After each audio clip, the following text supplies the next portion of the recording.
This is a really good sign that you're here today.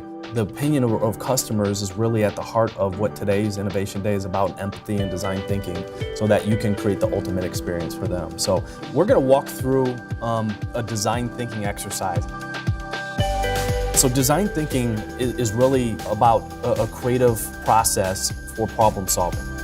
So part of what you'll see today is shaking you up out of your comfort zone a little bit. We have a lot of whiteboarding. There's big markers in here. It's going to feel like you're in first grade again.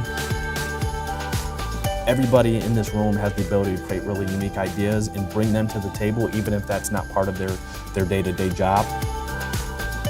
My takeaway from this was, how do we continue to reinvent ourselves, listen to our customers, listen to our patients, and ensure that we're taking care of them in the way that they expect, and then that would help us differentiate ourselves from others in the industry.